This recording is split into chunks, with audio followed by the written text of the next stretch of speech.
All right, y'all, we back out here again today. It's nice and dry now. It's about 1 p.m. I'm getting kind of started late because I had some schoolwork to do this morning. But other than that, I'm gonna load it up and we're gonna go and try and cut that yard that I couldn't get to yesterday because of the rain.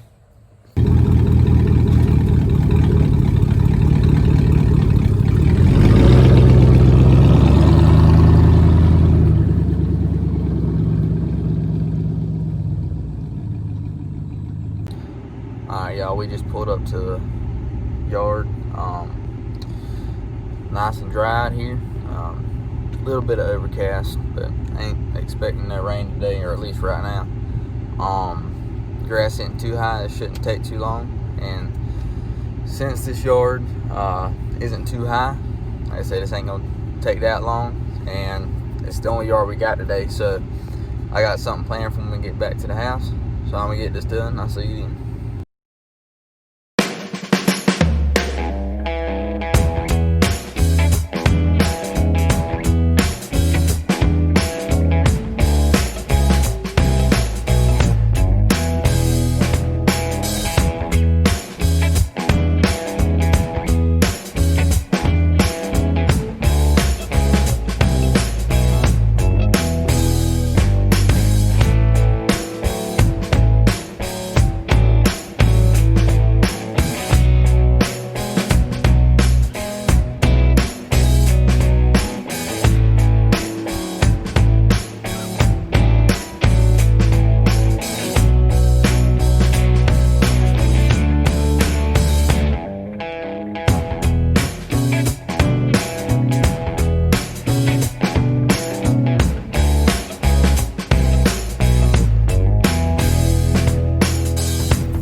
Alright, y'all, we just finished up this yard.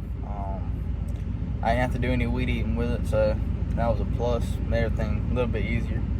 Like I say, grass wasn't too thick, went smooth, but I swear it's got to be like friggin' middle of spider season or something like that, because every friggin' tree, every bush that I go near or drive around a lawnmower, I always end up getting engulfed by spider webs. And it's not always the spiders, but just the spider webs are, oh my word. I've got to be a magnet or something for these things, because I don't ever see anybody else, any of my friends or anything like that, walking around getting hit in the face with a spider web. Like back in 2007, when I was sitting there watching Spider-Man 3 with Tobey Maguire, which is Tobey Maguire's he is the best Spider-Man in my opinion. But anyway, when I was sitting there watching Spider-Man, this is not what I meant when I said I wish to be Spider-Man. Like, this is just ridiculous, dude. And there's nothing I can do about it. Anyway, but let's get back home and I'll show you what I got in store. Alright, y'all. We got back home, and what I got planned to do now is we're just going to go over all the equipment that I use for my lawn care business. All the lawnmowers, weed eaters, hedge trimmers, stuff like that. I'm just going to show you what they are and give you my opinion on a couple things. So let's get right into it. I also wanted to mention that what you're about to see was shot yesterday, and it'll be blatantly obvious because we got sun out today, but yesterday it was kind of wet and rainy. So just want to let y'all know that. I actually had filmed what I'm about to show you yesterday because I plan on putting it in another video, but it just seemed to work out putting this video since we didn't have that much to do grass cutting wise today. So I hope you enjoy. Alright, y'all, so we're just gonna start off big and work our way down. So this right here is the workhorse of the operation. It is a 2011 Chevy Silverado LS standard cab with the 4.8 liter, 2-wheel drive. Nothing really special about it. I got it back in 2017. It's been great, never had any problems with it. Clean truck. I try my best to take care of it. But that's all we're gonna do for this video on the truck. There will be another video coming out in the future, and we'll get into it some more about what I really want to do to it. It's my daily driver. So that's it for that. I guess we'll just move back here to the trailer and what we got. So this trailer was made about 20 years ago by my granddad, and my dad bought it from him. And then he let me use it to do this lawn care stuff. It needs a good paint job. That's another project for the future. Single axle. The thing I like most about this is it's 14 feet long and it's not 6 foot wide. So I get the length that I need to store 2 lawnmowers on it and still have some room for some other stuff, but it's not wide enough to where I had trouble keeping it on the road and running off the road and stuff like that. So now we'll get into the lawnmowers. We got this lawnmower brand new back in 2010. It's a Cub Cadet RZT 0-turn mower. It has the 50-inch deck. I think it has close to 900 hours on it.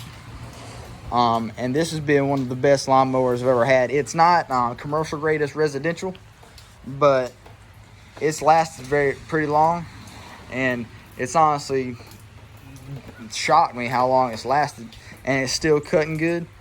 It's got a strong, powerful 22 horsepower Kawasaki on it. We maintenance it, keep the oil changed, take care of it.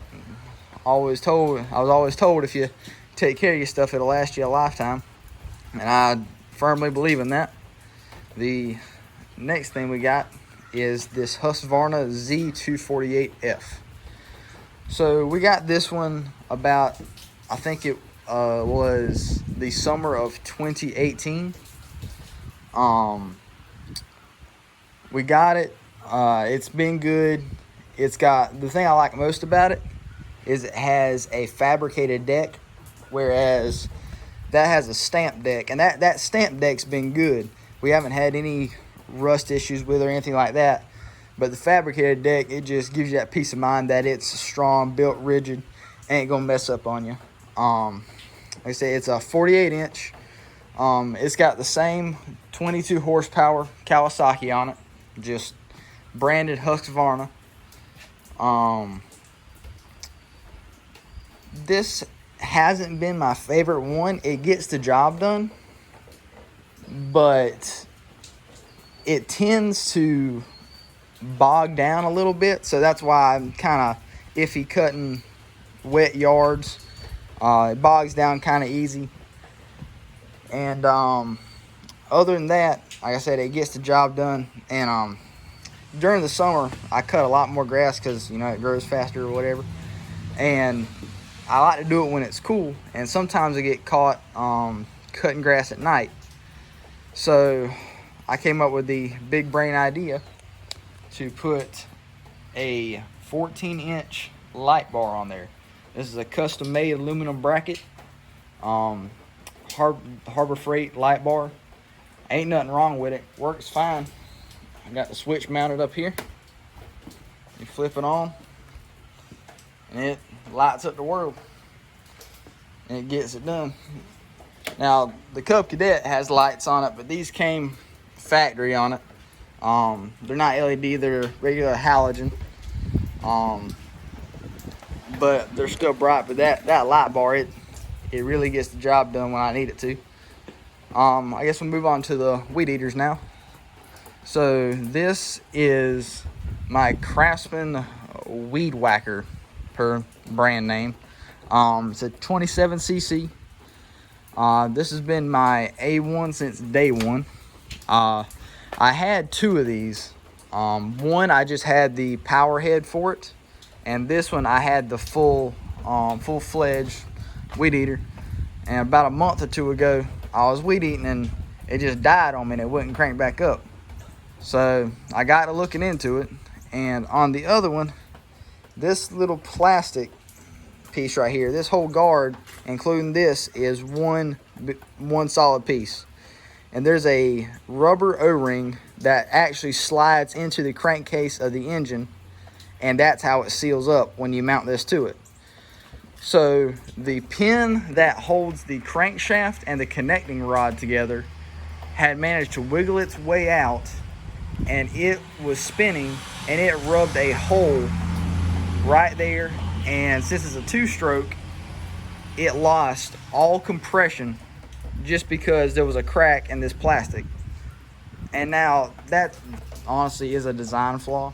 I read it was pretty common, but this Craftsman was made back before Sears went out of business and before Lowe's took over the Craftsman name. So this thing has been insanely good. It's powerful. It hardly ever bogs down. I put the Echo Speed Feed 400 on it. It's a great trimmer head. If you need one, looking to get one of those. It comes in a universal kit. But it's got the attachment system, so if I wanted to, I could just switch over to like an edger attachment or a hedge trimmer attachment or a blower tiller. They make a whole line of attachments for it. And this one, the Steel FS94R. I got this past summer. It's a daggum near perfect trimmer. I mean, it's lightweight. It's super powerful. It's got a big old gas tank on it, so I hardly ever have to fill up. Like, I might fill up with this weed eater once every 3 yards, or that's an exaggeration, once every 2 yards if it's a small yard. But even for a big yard, it lasts a while. All I've really done, took the guard off of it. Same stock trimmer head on it. I use the Husqvarna titanium force line. I've read somewhere that I think it is Gator line or something like that might be the best, but I get this at Lowe's. It's fairly cheap. I think a big 5-pound roll of it is I think $40, and it gets me through the work season. These racks right here, they are made by Green Touch Industries, trailerracks.com. These were actually given to me. I know I got lucky with that one. This is actually the last gen. They just came out with the second gen of them that have supports for the engine, and you can buy them to go on here. I just hadn't done it yet because this trailer doesn't ride too rough, and there's not much action or bounce in them. But it locks up here, locks up there, really sturdy. I have them bolted to the trailer. Hadn't had any really problems with it. And another thing I forgot to mention about this trailer, the gate on this thing is a monster. It's welded angle iron. It's gotta weigh close to 150 pounds.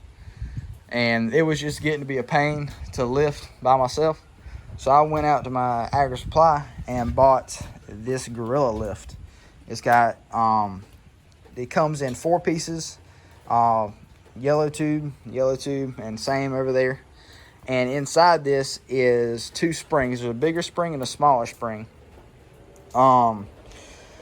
So it's connected up here, and it runs down, and this cable is connected to that spring and these rollers right here. And so it angles it up, and it's a smooth transition.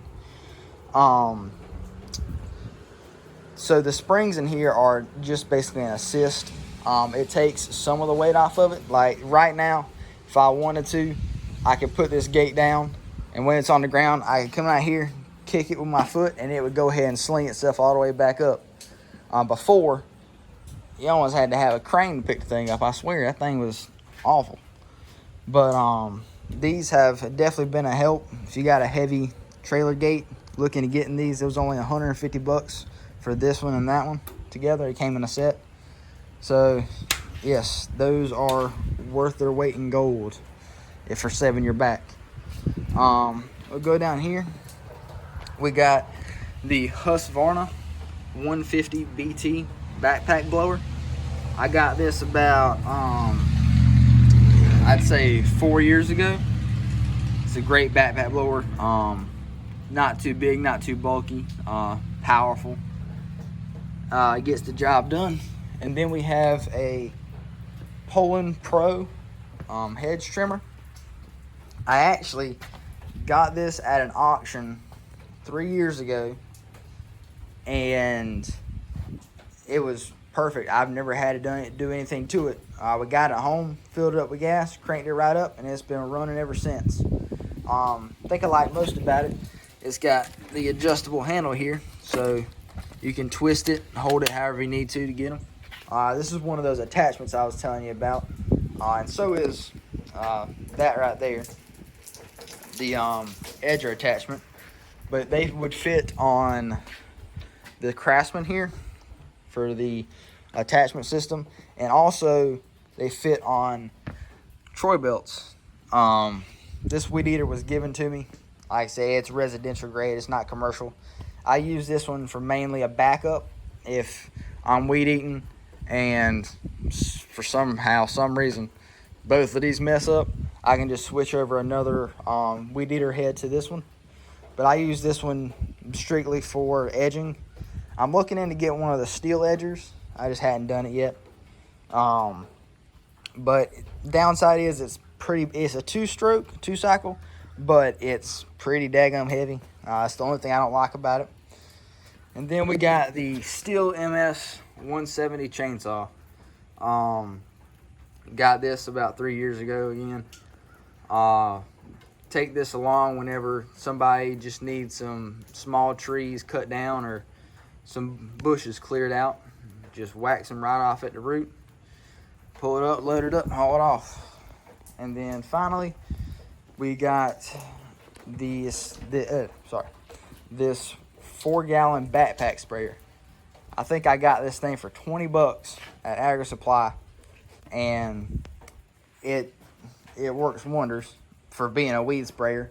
You just fill it up, throw it on your back, pump it up. Got the handle right here, and it's good for spraying flower beds. You know, because I do pine straw too, put out pine straw, and that's what I use that trailer for. That's my pine straw trailer too, whenever I don't have lawnmowers on it.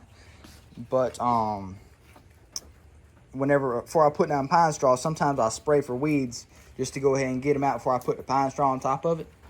And this is good just to have 4 gallons of chemical whenever you need it. Just carry it around, spray what you need to, and it dies in a couple of days. We use some of that agricultural grade weed killer, so whatever it touches, it kills. That's good with that. And another thing, that actually does it for the equipment overview. But before I sign off, I just wanted to mention one more thing. There's these benches that I made a year or two ago. They're made out of pallets and 2x4s. For this one, we actually ran out of 4x4s for the legs, so I cut up a tree and put logs as legs, leveled them out. But this was also this herringbone pattern bench. I made this one not too long ago. Like I said, pallets. We just cut the slats, screwed them to it, sanded it down, put some of that Thompson's water seal on it, sealed it up so water doesn't set into it and rot it. Treated 4x4s for the legs, but usually around Christmas time when it starts getting cooler and a little bit easier to work outside, I start building things, woodworking, stuff like that. So come around Christmas time, like I said, later on in the fall, early winter, you'll probably see more of this on the channel, making stuff like this. People love stuff like this for like small Christmas presents. It's not really that hard. It gives me something to do and a way to make money. But other than that, that'll do for the equipment overview. And I guess that's all we got for today. Like I said, I'll be doing a truck overview in a future video. Not gonna rush things too fast right now, but thanks for watching. I hope y'all enjoyed that. I appreciate you watching the video.